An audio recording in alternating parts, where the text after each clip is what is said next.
Good morning mga kalapatids. So ayun nga, mag-aabang na naman tayo ng dalawang warriors po natin.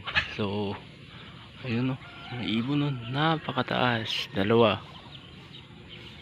So yan mga kalapatids, mag-aabang nga tayo ng dalawang warriors natin na isinabay natin sa PCPA.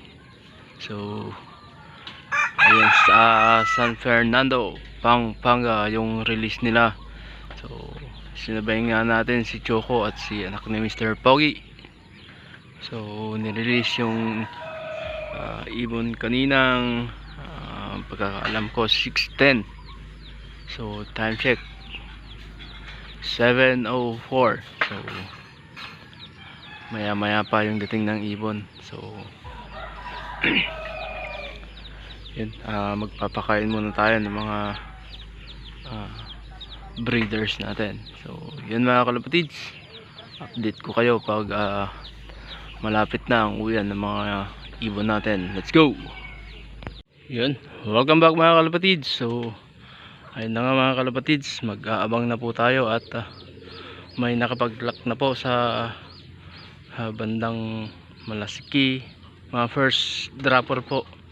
So bibilis na mga ibon nila. So sigurado yung mga ibon natin is papauwi na rin. So abang-abang na po tayo mga kalapatids. Samahan niyo ako mga kalapatids. Let's go. Later, 5 minutes later. At ayun na nga mga kalapatids. So may isa na po tayong ibon, si anak ni Mr. Pogi. Ayun, anak po ni Mr. Pogi. So dito na. Pasok. So, nakawala itong chocolate kanina. So Mr. Pogi. Time check 7:48. Pasok. Pasok na.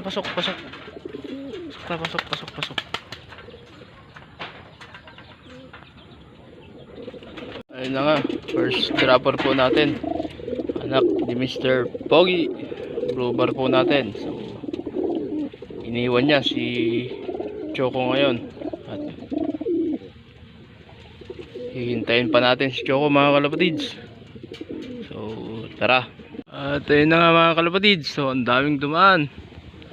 So papuntang gawing Mangaldan, San Fabian, Dagupan. Yan, dito po sila dumaan. So dito po lumalabas yung ibon natin. So si Choco na lang po yung hinihintay natin na wala. So abangan natin yung pag-uwi ni Choco. Let's go. So yun nga mga kalapatid, so mukhang nahirapan ngayon si Choco natin at hindi nakasabay sa anak ni Mr. Pogi. So wala pa po yung Choco natin. So time check 7:54 na po. So wala pa si Choco natin. So abang-abang pa tayo mga kalapatids. At yun na mga kalapatids, so nahirapan talaga si Choco natin, wala pa. So time check mag 8 na, 7:57. So wala pa rin si Choco. So